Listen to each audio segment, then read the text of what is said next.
So ఈ వీడియోలోని డూన్ ప్రాఫెసీకి సంబంధించిన ఎపిసోడ్ 4ని క్లియర్‌గా, సింపుల్‌గా ఎక్స్‌ప్లెయిన్ చేయడానికి ట్రై చేస్తాను. మీరు ఎపిసోడ్‌లో చూసిన దానికంటే ఈ వీడియోలోనే చాలా ఎక్కువ ఇన్ఫర్మేషన్ తెలుసుకుంటారు. అండ్ ఈ ఎపిసోడ్‌లోని చాలా కొత్త కాన్సెప్ట్‌ని ఇంట్రొడ్యూస్ చేశారు. ఇప్పటివరకు డూన్ మూవీస్, సిరీస్ చాలా వచ్చినాయి గానీ వాటిలోనెక్కడా వీటిని చూపించలేదన్నమాట. ఎపిసోడ్‌కి డూన్ ప్రాఫెసీ సిరీస్ చాలా బెటర్ అవుతూ వెళ్తుంది. చాలా డార్క్ థీమ్స్‌ని ఇంట్రొడ్యూస్ చేసుకుంటూ వెళ్తున్నారు. సో ఫస్ట్ షాట్ వాలక్నైల్లోని అక్కడుండే ఒక ఆర్కోలైట్ అయిన ఎమిలీ దగ్గర ఓపెన్ అవుతుంది. తనకి ఒక వియర్డ్ విజన్ వస్తుందన్నమాట. వాలక్నైల్లోని వాటర్ ఉండే దగ్గర తనని తానే మెడ కోసుకొని చనిపోయినట్టు తను చూస్తుంది. యాక్చువల్గా అది విజన్ కాదు, తన ఫ్యూచర్ ని తను చూసిందనమాట. ఈ ఎపిసోడ్ లాస్ట్ లోని అదే నిజం అవుతుంది. అండ్ సరిగ్గా సేమ్ అలానే వాలియా డాట్ ని ఇక్కడే చంపుతుంది. అండ్ ఈ విజన్స్ తనకే కాదు, అక్కడ ఉన్న ఆర్కోలైట్స్ అందరికీ వస్తాయి. మేబీ వీళ్ళతోనే ఎవరో మాట్లాడడానికి ప్రయత్నిస్తున్నట్టుగా అనిపిస్తుంది. మేబీ అది లైల్ అనే అయ్యుండొచ్చు. తర్వాత వ్యాలీ అని చూపిస్తారు. ఇక్కడ తను చూపించే ముందు చూడండి, ఇక్కడ ఒక ఫ్రేమ్ ని చూపిస్తారు. అది ల్యాంకీవైల్ ప్లానెట్ అనమాట. మీరు సరిగ్గా గమనిస్తే అక్కడ మౌంటైన్స్ ఉంటాయి, అలానే వేల్స్ కూడా ఉంటాయి. అండ్ ఇక్కడ చూడండి గ్రిఫిన్ యొక్క ఫోటో ఉంటుంది. అది వ్యాలియా చూస్తుంది. అండ్ దీని తర్వాత వ్యాలియా ఒక డైనింగ్ టేబుల్ ముందు కూర్చొని అందరూ డిన్నర్ చేస్తున్నట్టుగా ఉంటుంది. అండ్ ఈ సీన్ లాస్ట్ ఎపిసోడ్ లో చూపించిన ఆ డిన్నర్ టేబుల్ దగ్గర ఉండే సీన్ కి రిఫరెన్స్ అనుకోవచ్చు. రెండిట్లోనూ ఒకటి మాత్రం కామన్ గా ఉంటుంది. అక్కడ ఉన్న వాళ్ళందరూ వాలియాని హేట్ చేయడం స్టార్ట్ చేస్తారు. అండ్ వాలియా కూడా ఇక్కడ కూర్చున్నప్పుడు ఒక వాయిస్ వినిపిస్తుంది, నువ్వు ఇక్కడ ఉండలేవు, నిన్ను ఇక్కడ ఎవరు ఇష్టపడట్లేదు అని చెప్పి.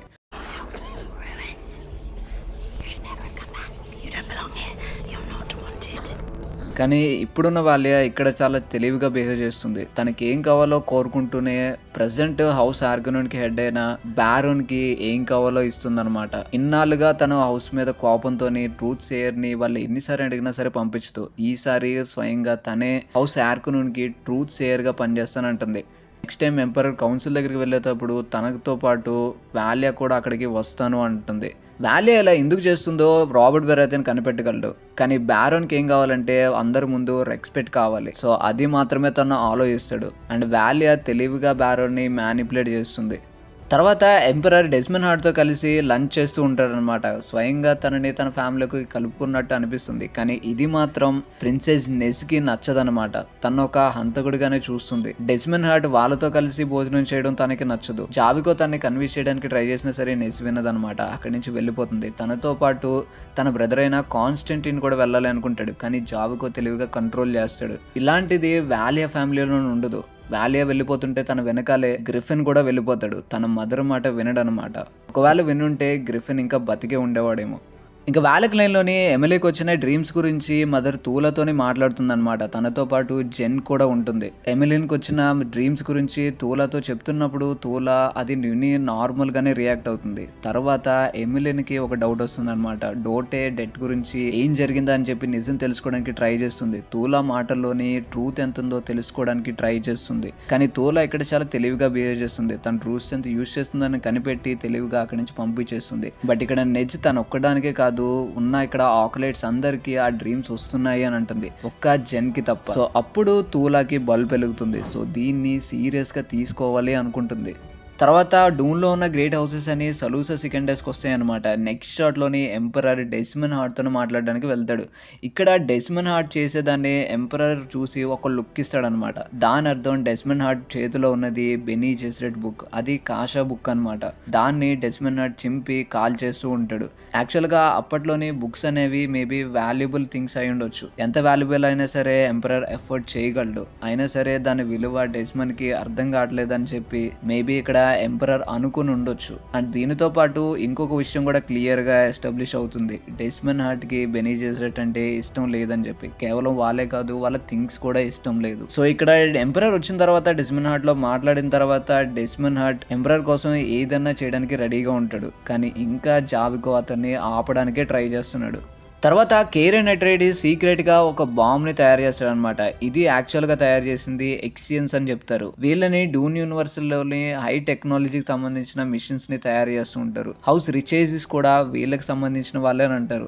బట్లరియన్ జిహాద్ లోని వీళ్ళ టెక్నాలజీని నాశనం అయిన తర్వాత ఇప్పటికి కూడా వీళ్ళని యూజ్ చేస్తూనే ఉన్నారు. సో కేరెన్ ముందే ఎంపరర్ కాసిల్లోనే ఒక ప్లేస్ ని కనిపెడతాడు. అండ్ ఇప్పుడు అన్ని గ్రేట్ హౌసెస్ వచ్చాయి కాబట్టి ఎంపరర్ తో పాటు ఈ బాంబుతోని అందరినీ నాశనం చేద్దాం అనుకుంటాడు. ఇది వాలియా హార్కన్ కూడా తెలుస్తుంది. కానీ వాలియా ఇదంతా తెలిసినా సరే ఆ కౌన్సిల్ కి వెళ్ళాలి అనుకుంటుంది. ఎలాగైనా సరే దాన్ని ఆపాలి అనుకుంటుంది. ఒకవేళ ఫెయిల్ అయితే అందరితో పాటు మనం కూడా డిస్ట్రాయ్ అయిపోతామని చెప్పి ఇక్కడ తిడోషియా చెప్తుంది. కానీ వాలియా నేను మిస్ అవును అని అంటుంది. దానికి ప్రూఫ్ గా తన విసిరిన కత్తి సరిగ్గా స్పైడర్ లో గుచ్చుకుంటుంది. వాలియాకి ఏజ్ అవుతున్నా సరే తన స్కిల్స్ మాత్రం ఇంకా అలానే ఉన్నాయి. సో ఖచ్చితంగా తను అనుకుంది చేస్తుంది అని చెప్పి తిడోషియాకి నమ్మకం వస్తుంది. ఇవన్నీ అక్కడికి వెళ్ళాలంటే ముందు బ్యారన్ హార్కన్ ఆ కౌన్సిల్లోకి వెళ్ళాలి. కౌన్సిల్లోకి వెళ్ళాలంటే తనకు ఒక ఇన్విటేషన్ కావాలి. దానికి ఇక్కడ వాలియా ఒక పర్ఫెక్ట్ ప్లాన్ వేస్తుంది. ట్రూత్ సేయర్స్ తోని అక్కడ ఉన్న గ్రేట్ హౌసెస్ యొక్క మాస్టర్స్ తోని మాట్లాడిస్తుంది. రిచెసీ బాయ్ ని ఎంపరర్ చంపించేసాడని చెప్పి ఒక రూమర్ స్ప్రెడ్ చేస్తుంది.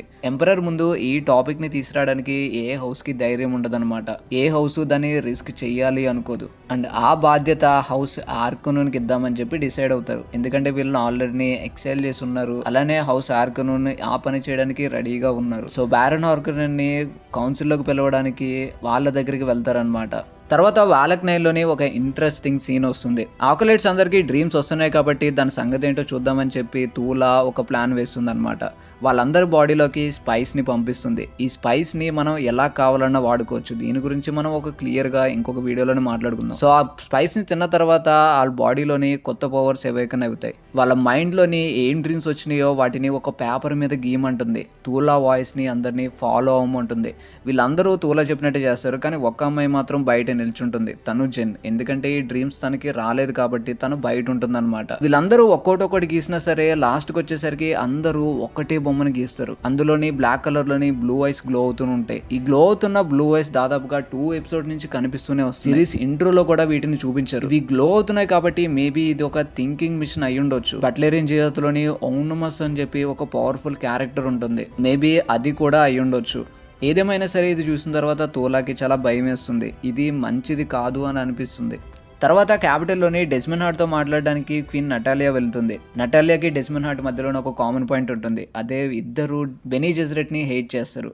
డెస్మన్ హార్ట్కి ముందు నుంచే బెనీ జెజరెట్ అంటే ఇష్టం ఉండదు. నటాలియాకి బెనీ జెజరెట్ అంటే ఎందుకు ఇష్టం ఉండదు? దీనికి ప్రాబబ్లీ ఒక రీజన్ అయితే ఉంది. ఎంపరర్ ఒక బెనీ జెజరెట్ ని లవ్ చేస్తాడు. తన పేరు సిస్టర్ ఫ్రాన్సిస్కా. యాక్చువల్లీ ఈ క్యారెక్టర్ లోనే టబు గారు యాక్ట్ చేస్తున్నారు అనమాట. తను నెక్స్ట్ ఎపిసోడ్ లో కనిపిస్తుంది. మేబీ తనంటే నచ్చుండకపోవచ్చు. దాని ద్వారా బెనీ జెజరెట్ మొత్తాన్ని తను హేట్ చేసి ఉండొచ్చు. యాక్చువల్ గా బెనీ జెజరెట్ ని తప్పిద్దామని చెప్పి ఎప్పటి నుంచో ప్లాన్ చేస్తుంది. ఈ విషయం చెప్పిన తర్వాత డెస్మన్ హార్ట్ ముందు కొన్ని ఫైల్స్ ని పెడుతుంది. ఇప్పటిదాకా థింకింగ్ మిషన్ ని ఎవరైతే యూజ్ చేస్తున్నారో వాళ్ళకి సంబంధించిన ఇన్ఫర్మేషన్ ఇందులో ఉంది అని చెప్తుంది.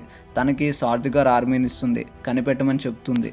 తర్వాత కెయిరన్ అట్రైడిస్ తన ఫ్యామిలీ గురించి చెప్తాడు. తన ఫ్లాష్ బ్యాక్ గురించి కొంచెం మాట్లాడతాడనమాట. దీన్ని బట్టి ఒక క్లారిటీ వచ్చేది ఏంటంటే తూలా వదిలేసిన ఆస్కర్ టాలియే కెయిరన్ అట్రైడిస్ యొక్క ఫాదర్ అనమాట. కెయిరన్ తో మాట్లాడిన తర్వాత కౌన్సిల్లోని నెజ్జే వచ్చి తన ఫాదర్ మీద అక్యూజ్ చేస్తుంది. డెస్మన్ హార్ట్ గురించి చెప్తుంది. కానీ ఇక్కడ డెస్మన్ హార్ట్ ఆ సీన్ ని తిప్పి రాస్తాడనమాట.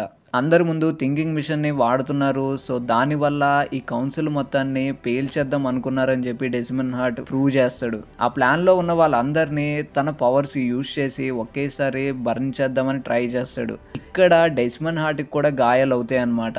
తను వెళ్ళిపోయే ముందు ఇక్కడ వాలియా దగ్గరికి వస్తాడు. తనతో మాట్లాడతాడేమో అనుకున్నాం కానీ తను చూసి అక్కడి నుంచి వెళ్ళిపోతాడు. తన బ్లడ్ ని మాత్రం వాలియా గమనిస్తుంది. మేబీ డెస్మన్ హార్ట్ కావాలనే తన దగ్గరికి వచ్చి తన బ్లడ్ ని వాలియా తీసుకునేలా చేసి తను ఎవరో వాలియాకి తెలిసేలా చేద్దామని ట్రై చేస్తున్నాడేమో. తర్వాత వాలియాకి తిడోషియాకి మధ్యలో ఒక ఇంపార్టెంట్ సీన్ ఉంటుంది. ఇక్కడ తిడోషియా ఎవరో క్లియర్ గా మనకి ఎక్స్ప్లెయిన్ చేయడానికి ట్రై చేస్తున్నారు. తను ఒక ఫేస్ డాన్సర్ అనమాట. గేమ్ ఆఫ్ థ్రోన్స్ లోని ఎలా అయితే స్కిన్ చేంజర్స్ ఉంటారో డూన్ యూనివర్స్ లోని ఈ స్కిన్ చేంజర్స్ ని ఫేస్ డాన్సర్స్ అని పిలుస్తారనమాట. తిడోషియా ఒక ఫేస్ డాన్సర్ అనమాట. తనకి ఎబిలిటీ ఉందని చెప్పి తూలాకి వాలియాకి ముందే తెలుసు. తనకి టాలెంట్ ఉంది కాబట్టి వాలియా తనతో పాటు తెచ్చుకుంటుంది అనమాట. She has reason to be loyal to us. We took her in when she had nowhere else to turn. She excels in her studies. She is uniquely useful. We'll see.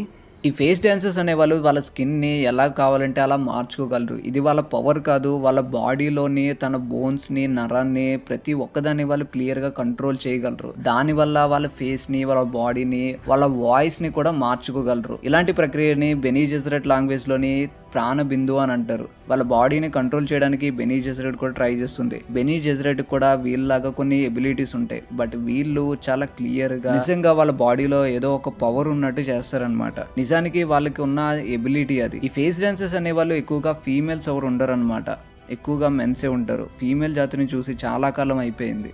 తర్వాత వాలక్ నైల్లోని కొన్ని important scenes ఉంటాయి. కొంతమంది ఒక Bible పట్టుకొని చదువుతూ ఉంటారు. మెయిన్గా అందులో ఎమిలీనే ఆ బైబిల్ చదువుతూ ఉంటుంది అనమాట.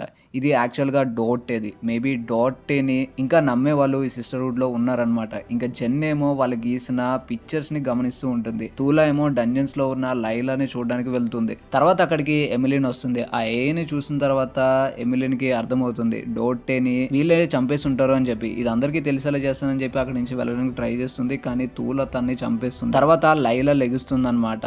తనైతే బ్రతికి మళ్ళీ తిరిగి వచ్చింది, కానీ మంచిదా చెడ్డదా అని జడ్జ్ చేయడానికి ఇంకా కొంచెం టైం ఉంది.